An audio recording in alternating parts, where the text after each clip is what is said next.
Here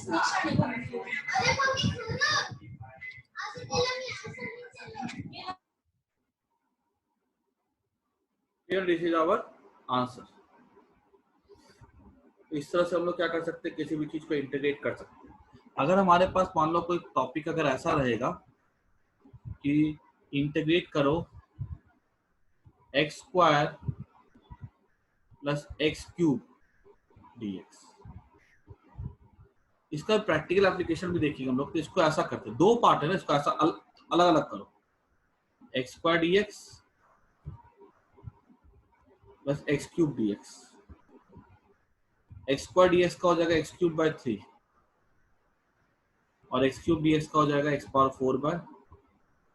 अगर बीच में plus आता है तो प्लस डाल दो, बीच में माइनस अगर आता है तो माइनस डाल दो. ठीक है, इसमें एडिशन का और सब्ट्रैक्शन का होता है. डिवीजन का और मल्टीप्लिकेशन के रूल इसमें कॉम्प्लेक्स होते हैं, उतना हमको नहीं पढ़ना. ठीक है, हमको खाली एडिशन का और सब्ट्रैक्शन का पढ़ना है. तुम अपने नोट्स देखोगे ना तो वहां पे नोट्स पे देखना बाय पार्ट का एक रूल लिखा होगा. ठीक है, वो हमको उसका कोई यूज ही नहीं पड़ता फिजिक्स में. मतलब 11th 12th में जो टफ से टफ बुक भी होती है ना, इरोडो, रशियन राइटर सबकी, उनमें भी उसका उतना कोई यूज नहीं आता है. ठीक है, तो हम लोग को उतना पढ़ना ही नहीं है इंटीग्रेशन का. हम लोग को बस बेसिक फॉर्मूला ध्यान में रखना है और ये वाला हमको रूल याद रखना, प्लस का और माइनस का. ठीक है, तो प्लस का होगा तो बीच में प्लस आएगा, माइनस का होगा तो बीच में माइनस आ जाएगा. ठीक है, और x⁻n का फॉर्मूला याद रखना. अच्छा, उसके बाद अगर तुम्हें कुछ डिफरेंशिएट इंटीग्रेशन के कुछ फॉर्मूले अगर याद करने हैं ना, तो मैंने क्या बताया था, जैसे कि अगर मान लो तुमको बोला जाएगा इंटीग्रेट करो x² dx, तो आंसर होगा x³/3. सबको पता, समझ में आ रहा. अगर मान लो मैंने इसको डिफरेंशिएट कर दिया,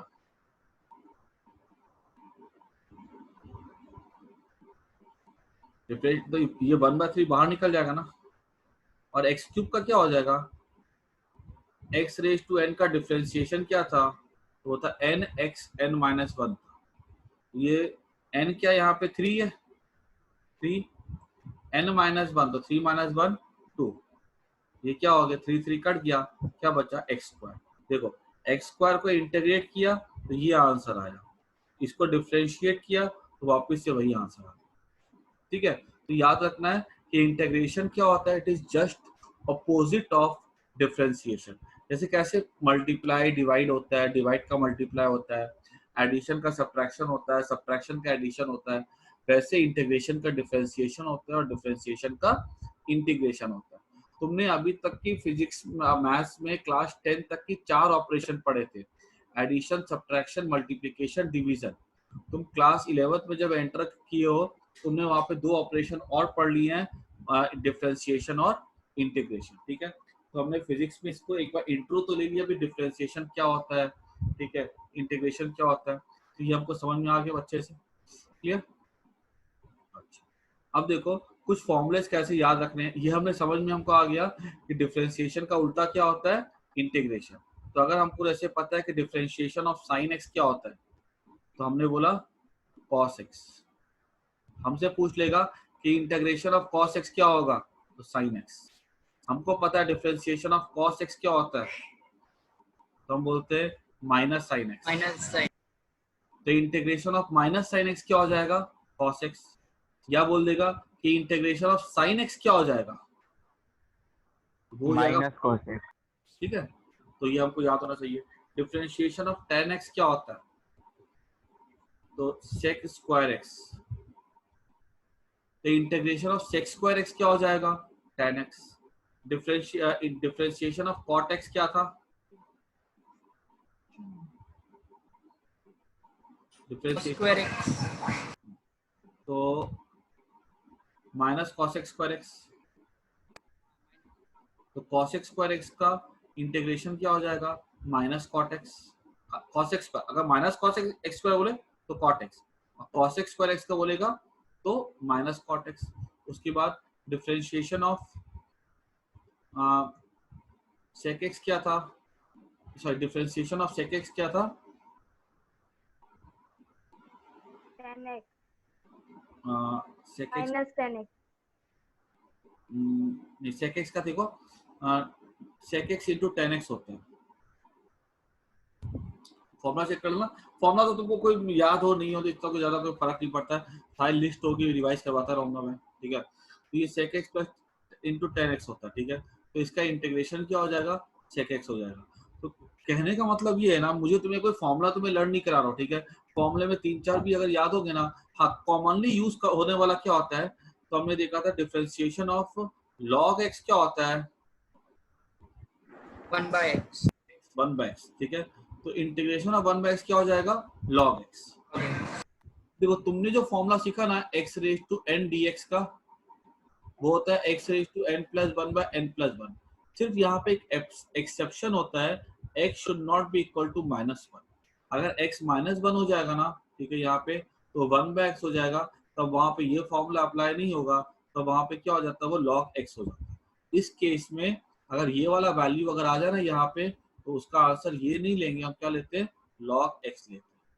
यहाँ से दिख रहा है ना, तो सर log x का इंटीग्रेशन log x ही होगा। log x का इंटीग्रेशन ही log x नहीं होता, log x का इंटीग्रेशन कुछ अलग ही आता है, फिर वो हमको याद करना पड़ेगा, तो अपने को इतना पढ़ना ही नहीं है चलो उसमें, ठीक है। बस हमको बस याद रखना है कि x रेज टू n का क्या होता है, x raise to n plus 1 by n plus 1 होता है। और अगर यहाँ पे n के बदले -1, अगर हमने यहाँ पे n के बदले -1 पुट कर दिया तो 1/x हो जाएगा। तो ये वाला फॉर्मूला अप्लाई नहीं करते हैं, log x अप्लाई करते हैं, बस इतना। और अगर तुमको डिफरेंशिएशन के फॉर्मूले 5-6 याद कर जाना बहुत है, ठीक है।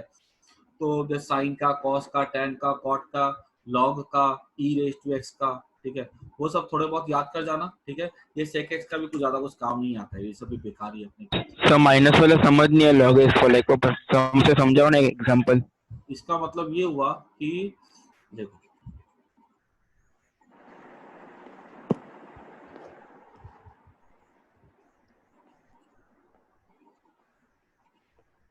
मैं तुमको पढ़ाया था कि integration of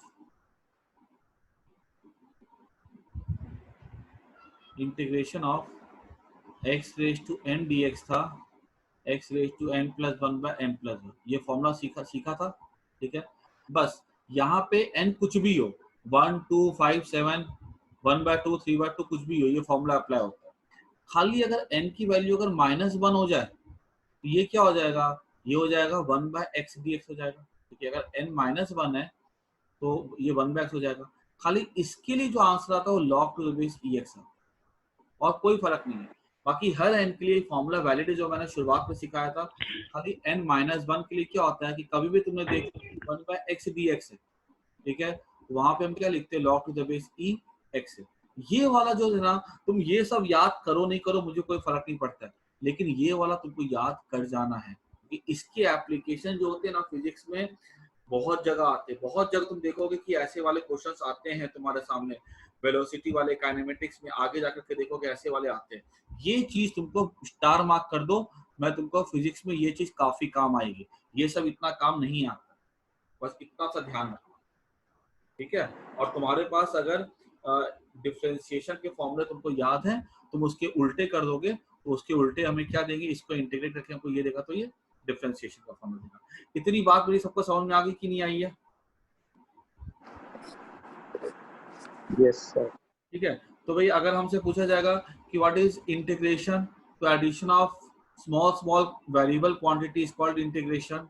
what is the use of integration, to find area, ठीक है।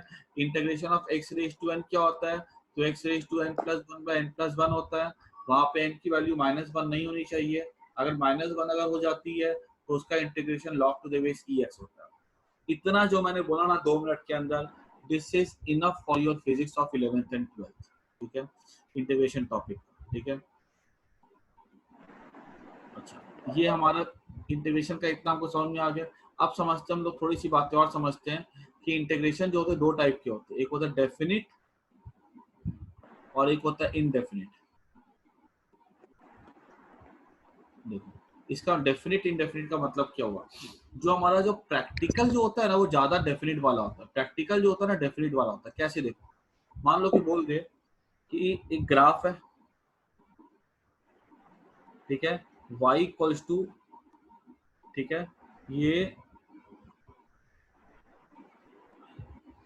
अच्छा इंग्लिश क्लास है 3 बजे क्या, चलो मैं छोड़ दूंगा, मैं 250 तक छोड़ दूंगा। y और x का ग्राफ है, ठीक है, ये y equals to x square का ग्राफ ऐसे जाता है, ठीक है। इसको बोल देगा कि इंटीग्रेट करो, तो हमने क्या किया, एक्स स्क्वायर डी एक्स किया, ठीक है, ये हमारा एक्स क्यूब बाय 3 आ गया, ठीक है। अब ये कहलाता है इनडेफिनिट, ये जो इंटीग्रेशन हमने किया इसको हम लोग क्या बोलते हैं, इनडेफिनिट। इनडेफिनिट मतलब इसमें हमें कोई वैल्यू की जरूरत नहीं है, हमने कोई वैल्यू नहीं देखा। लेकिन अगर ऐसा बोले, सोचो ये x1 है, 2 है, 3 है, ऐसे हमको बोल दे 1 2 3, तो बोला कि इंटीग्रेट करो इसको कहां से कहां तक की, 1 से लेकर के 3 तक का एरिया निकालो, ठीक है। कहां से कहां का एरिया निकालना हमको, 1 से लेकर के 3 का एरिया निकालो।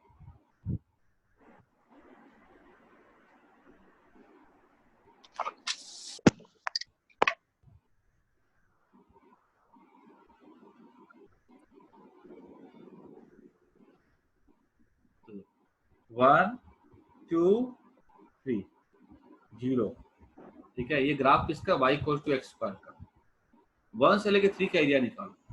तो हमने क्या सोचा, तो ऐसा क्वेश्चन आएगा ना कि 1 से लेकर 3 का एरिया निकालो, तो 1 क्या हो गया, 1 हो गया लिमिट, ये हो गया कहां से स्टार्ट करना है, 1 से कहां पे खत्म करना है, 3 पे। तो इस 1 को हम कहते हैं लोअर लिमिट, इसको हम ऐसा लिखते हैं। एरिया कैसे लिखेंगे, जैसे ये है ना, इसको हम ऐसा लिख सकते हैं, एरिया के लिए ऐसा लिखेंगे एक्स स्क्वायर डी एक्स, कहां से स्टार्ट करना, 1 से कहां पे खत्म करना, 3 पे। This is called as lower limit and this is called as upper limit.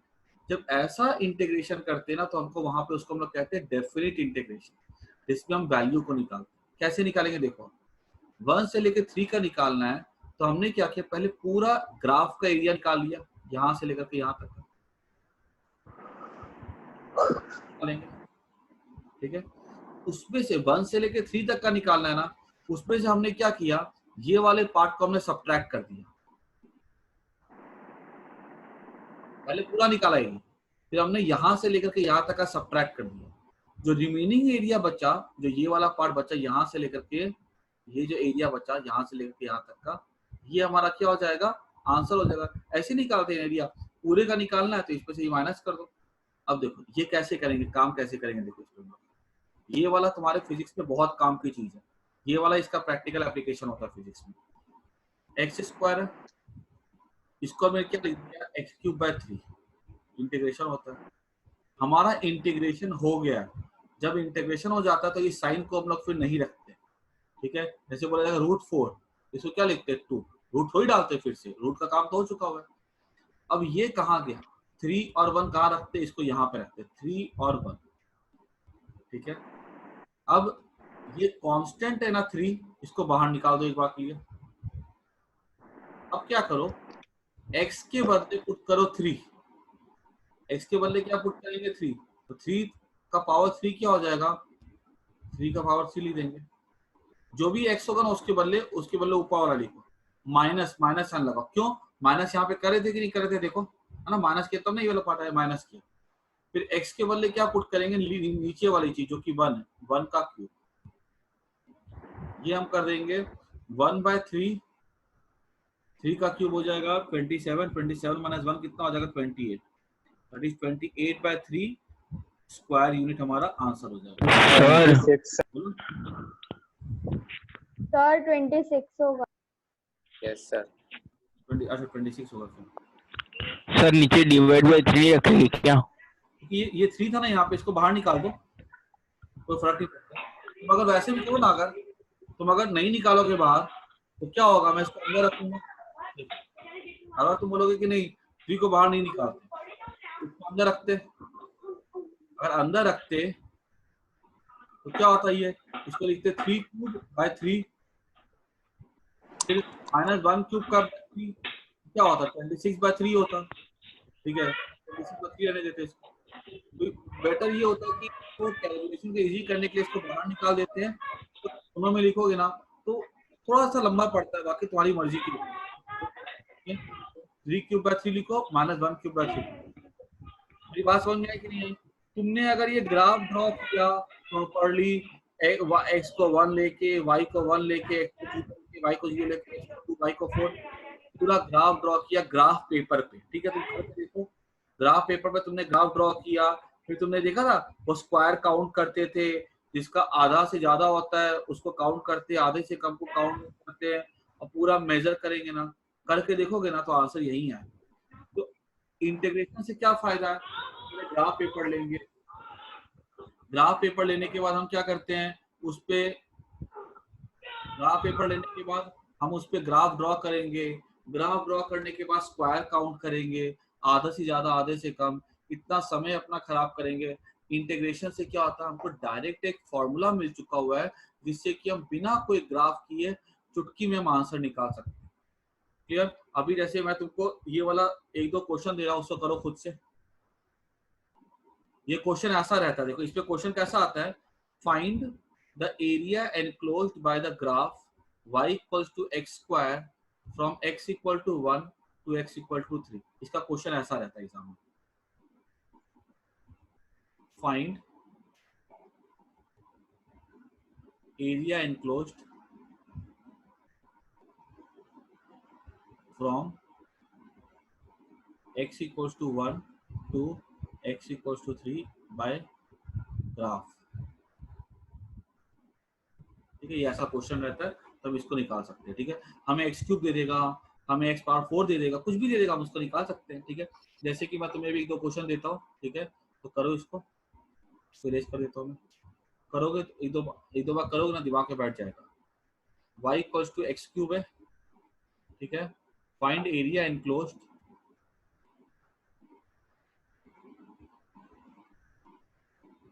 From x equals to 1 to x equals to 3, x equals to 2 कर दो, इसको इजी रहेगा।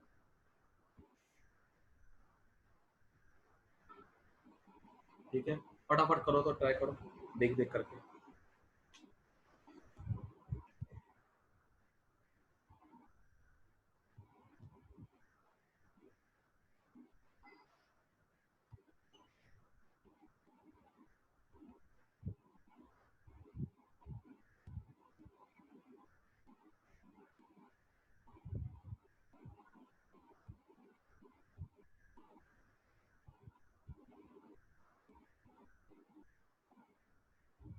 याद रखना, डिफरेंशिएशन और इंटीग्रेशन सबसे पावरफुल टूल है फिजिक्स के। ठीक है, बाकी लोग तो आंसर, बहुत पावरफुल टूल है, इससे कॉम्प्लेक्स से कॉम्प्लेक्स चीज हम लोग सॉल्व कर सकते हैं। इसका बेसिक हर एक बच्चे को आना चाहिए। मैं तुमसे कोई हाई फाई क्वेश्चन सॉल्व करने की बात नहीं करूंगा तुमको, लेकिन इसका बेसिक सब बच्चे को आना चाहिए, चाहे बायो का है चाहे मैथ्स का हो। मतलब क्या होता है, छोटे छोटे फॉर्मूला सबको आने चाहिए। बिना डिफरेंशिएशन और इंटीग्रेशन के फिजिक्स में कुछ नहीं हो सकता है। फिजिक्स एकदम लेम है इन दो टॉपिक के बिना।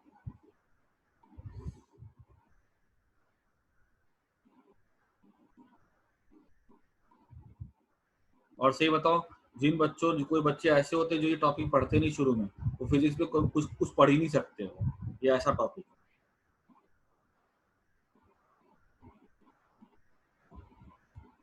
चलो ठीक है, बाकी लोग दो आंसर, सबके दो आंसर।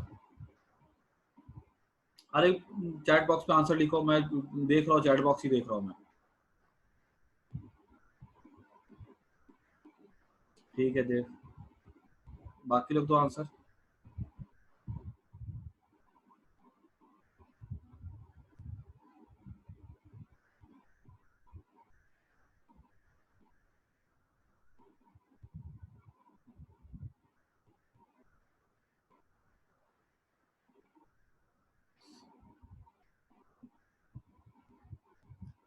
बाकी लोग जल्दी दो।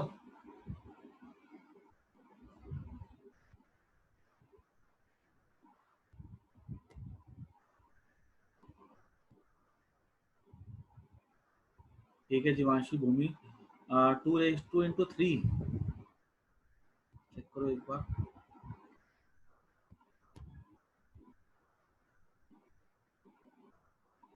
इसको ऐसे लिखेंगे ना, 1 से 2, 4 by 4 2 1। बाकी लोग दो आंसर। तुम लोग मेरे करने का मत वेट करो, खुद से करो बैठ करके।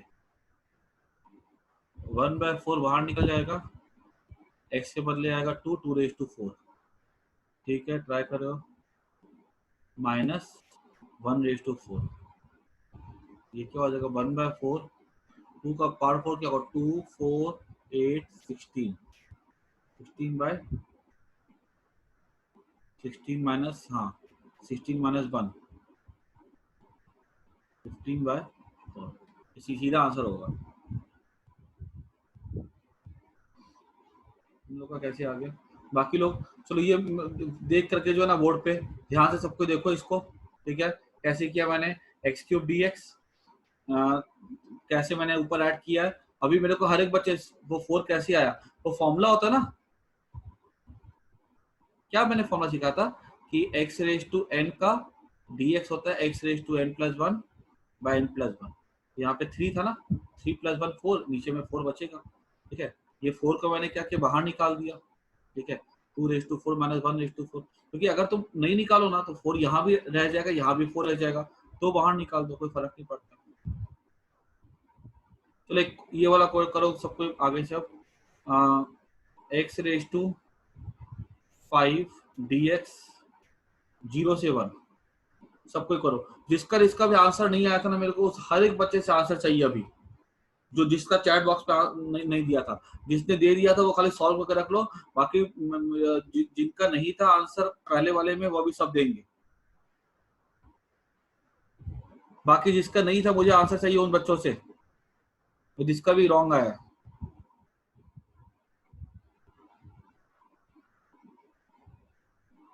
सर एनक्लोज्ड फ्रॉम कहाँ से है? 0 से 1 है, ठीक है, लिमिट लिखा ना मैंने, 0 से 1 है x⁻5 dx।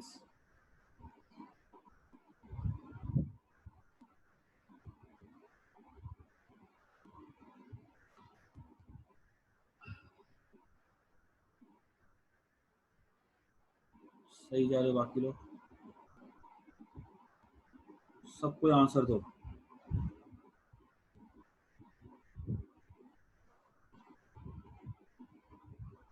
लूसी तुम लोग हो कि नहीं, सब लोग छोड़ती हो। पार्टिसिपेंट लिस्ट में ईशा,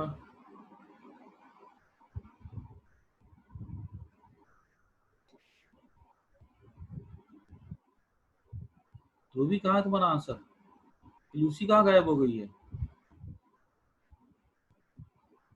प्रिंस आंसर दो।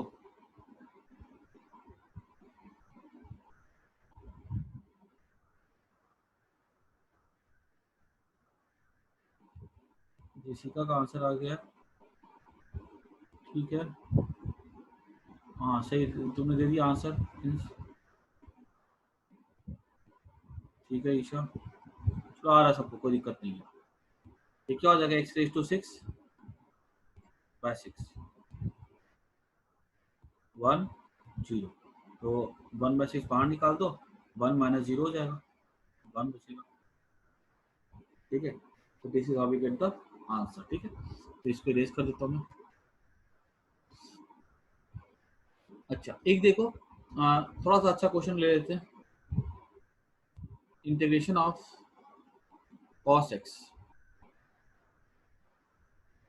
फ्रॉम 0 से 90 डिग्री, दैट इज π/2, इसको निकालने बोल दे। मतलब ये कैसा हो जाएगा? देखो ग्राफ याद है cos x का ग्राफ कैसा था? ऐसा था ना,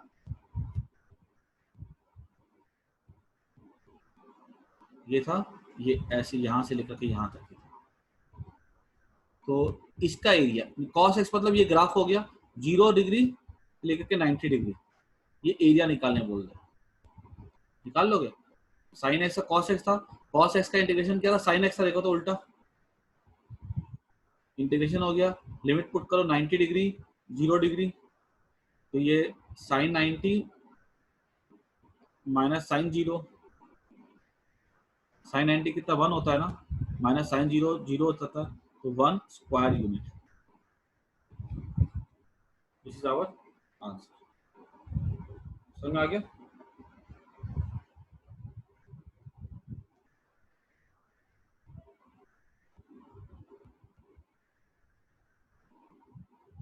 ये हो गया सबको ना? तो इस तरह से जो ना हमारे सामने इंटीग्रेशन वाले क्वेश्चन आएंगे, ठीक है? तो जैसे भी क्वेश्चन आते हैं ना हम लोग उसको सॉल्व कर सकते हैं।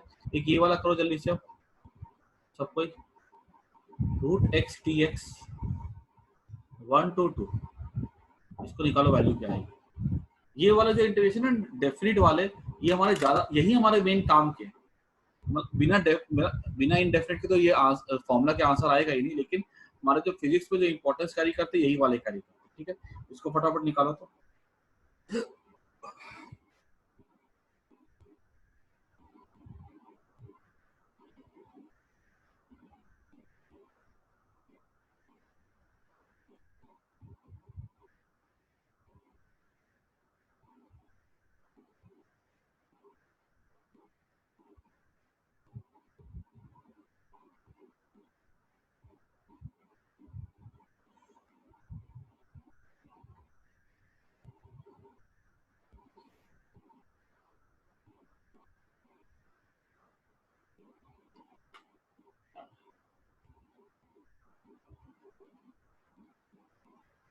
ठीक है,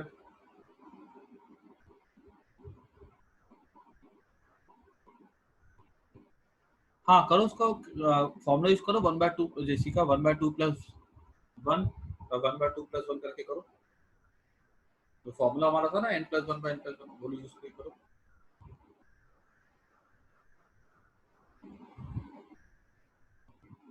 सम्राट का 14/3 आ रहा है, तन्मय का 1/2 आ रहा है। देखो तुम लोग दोनों चेक करो।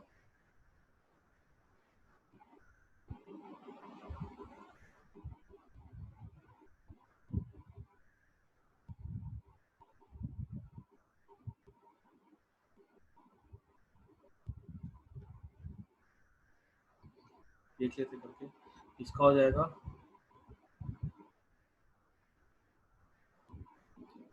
x⁻n+1, 1 से लेकर 2 है ना, n+1 बाय n+1। इसका आंसर पता है? इसको मैं यहाँ पे ले सकता हूँ, लिमिट कहाँ से कहाँ तक की होगा, 2 1। तो इसमें क्या करेंगे, 1/3/2 बाहर निकल जाएगा, x के बदले क्या आएगा, 2 का पावर 3/2 माइनस 1 का पावर 3/2, ये हो जाएगा 2/3, 2 का पावर 3/2 माइनस 1, ठीक है? ये हमारा आंसर हो जाएगा, ठीक है? देखो रूट एक्स का क्या हो जाएगा, n+1। तो ये आंसर जो ना, इसको निकालना मुश्किल है 2^3/2 को, तो हमारे पास कैलसी बिना हम अपने आंसर का ऐसा छोड़ सकते, कोई दिक्कत नहीं है। तुम लोगों ने पता नहीं कैसे कर दिया, तो तुम लोग का आंसर ऐसे इंटीजर आ रहा है। तो कैलसी से ही किए है। कैलसी से किया था, बराबर है, कोई दिक्कत नहीं है। ये जिसका आ रहा है ना, इतना जिसका आ रहा है परफेक्ट है, कोई दिक्कत नहीं, ठीक है?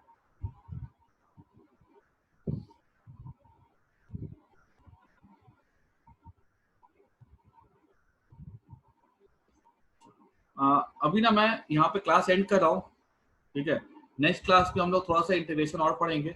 और फिर मैंने चेक किया ना, अभी एक्चुअली क्या, मैं वेक्टर स्टार्ट करने से पहले ना मेरे को कुछ दो क्लास या 2 से 3 क्लास लेनी होगी।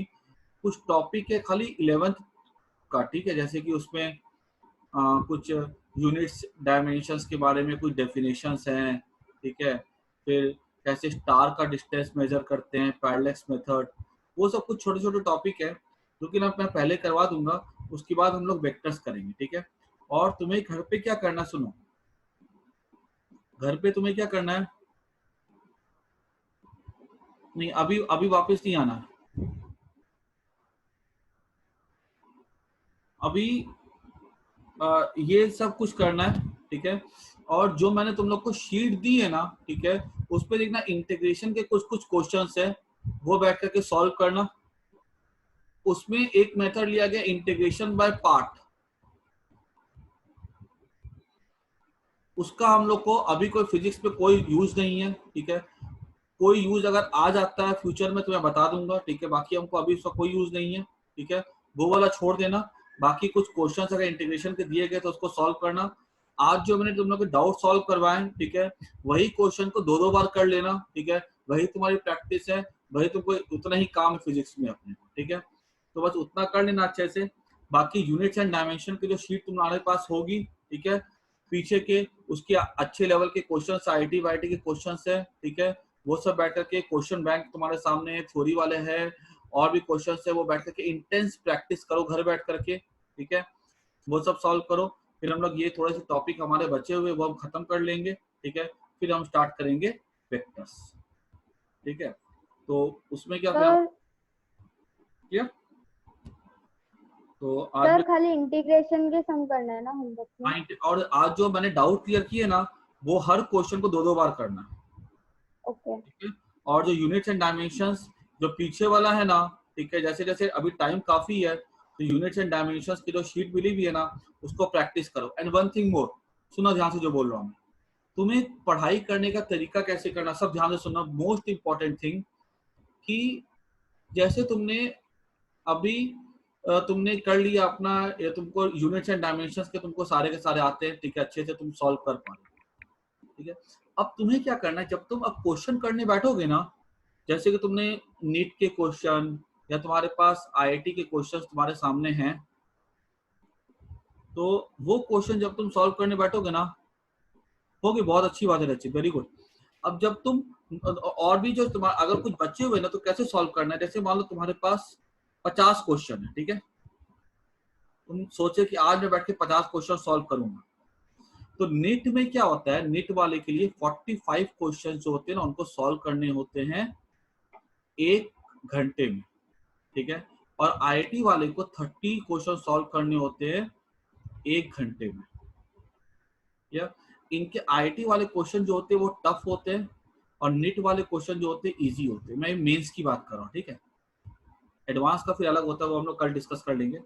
अब जब तुम सॉल्व करो ना बैठ करके, तुम्हारे पास एक टारगेट होना चाहिए कि ठीक है मेरे सामने अगर मैं आज मेरे पास अगर मान लो मैं 20 क्वेश्चन कर रहा हूँ, ठीक है, तो 20 क्वेश्चन अगर मैं कर रहा हूँ तो एक बात तो पक्की है, मेंस वालों को मिलता है 2 मिनट और तुमको नीट वाले को मिलता है लगभग 1.5 मिनट के आसपास मिलता है एक क्वेश्चन। अब अगर तुमने मान लो 20 क्वेश्चन कर रहे हो, तुमने देखा कि शुरू में जो क्वेश्चंस है ना वो क्वेश्चंस का लेवल अच्छा है, ठीक है, अगर अच्छा है तो तुमको 20 क्वेश्चन के लिए तुम्हारे सामने घड़ी होनी चाहिए। उस घड़ी में तुमको देखना है कि मेरे को 40 मिनट के तुमको बैठना है, उस 40 मिनट में तुमको पानी पीने के लिए नहीं उठना है, बाथरूम नहीं जाना, कहीं नहीं जाना, वो 40 मिनट में तुमको बैठे रहना एक ही जगह में और 20 क्वेश्चन सॉल्व करना है। 20 क्वेश्चन सॉल्व करने के बाद तुम जाके पीछे आंसर शीट से अपने आंसर चेक करोगे, ठीक है, कि तुम्हारे कितने सही हो रहे। ऐसा नहीं कि एक क्वेश्चन के पीछे से चेक कर लिया, दूसरा क्वेश्चन के पीछे से चेक कर लिया। तुम जब 20 क्वेश्चन जाके जब चेक करोगे, तुम इवेल्युएट करो तुम्हारे कितने मार्क्स बन रहे हैं। बिकॉज मैं बताऊं, बच्चे क्या होता है पूरे 2 साल मेहनत करते हैं लेकिन उनके पास एग्जामिनेशन टेम्परामेंट नहीं होता है, उनको ये नहीं पता होता कि मेरे को इतने टाइम में इतने क्वेश्चन सॉल्व करने हैं। वो बैठेंगे आराम से 5 क्वेश्चन किए, घूम फिर के 5 क्वेश्चन किए। तुम्हारा वैसा नहीं होना चाहिए। अगर तुम ऐसे सॉल्व करते हो ना तो आई कैन गारंटी यू कि तुम्हारा जो तुम जो मार्क्स लेकर के आओगे ना एंट्रेंस में, वो बाकी बच्चों के मार्क्स के कंपैरिजन में तुम्हारा रैंक बहुत अच्छा होगा, ठीक है। मेरी आवाज तो समर देखो, तुम्हारा कुछ रेंज प्रॉब्लम होगा वहां पे, देखो अपना चेक करो वहां पे, बिकॉज बाकी लोग को मेरी आवाज आ रही कि नहीं आ रही है? Yes sir, clear. तो कोई बात नहीं है समर, अगर आवाज नहीं भी तुमको अगर आ रही होगी ना मेरी, तो मैं तुम्हें वीडियो भेज दूंगा, अभी वीडियो तो अपलोड कर ही दूंगा, तो वहां तुम सुन लेना। तो तुमको इस तरह से अटेंड करना है पेपर को अपना, ठीक है। क्वेश्चन नंबर और टाइम लिमिट तुम्हारे पास होना चाहिए। हर 40 क्वेश्चन तुमको एग्जाम में जैसे बैठ के सॉल्व करो ना वैसे सॉल्व करना है, तभी तुम्हारा रैंक जो होगा ना वो ऊपर जा सकता है। वरना क्या होगा, सॉल्व कर रहे हो, ठीक है, एक क्वेश्चन में 5 मिनट लग रहा है, किसी क्वेश्चन में 2 मिनट लग रहा है, सिली मिस्टेक हो रही है, ठीक है, पीछे से आंसर देख के लिख रहे हो, तो वैसे तुम्हारे फिर वो उतना फ्रूटफुल नहीं होगा। जैसा मैं तरीका बता रहा हूँ ये चीज तुम आज फिजिक्स के लिए, केमिस्ट्री के लिए, जो बच्चे बायो वाले बायो के लिए, जो बच्चे मैथ्स वाले मैथ्स के लिए, हर एक अपने सब्जेक्ट में ऐसे ही फॉलो करो, ठीक है। तो यूनिट्स एंड डायमेंशन ऐसे पढ़ना, ठीक है, बहुत फायदा होगा, ठीक है। फिर हम लोग, मैं कल भी एक क्लास रखूंगा ये थ्योरी वोरी खत्म करवाने के लिए, ठीक है। Bye for today. ओके, अभी मैं क्लास एंड कर रहा हूँ।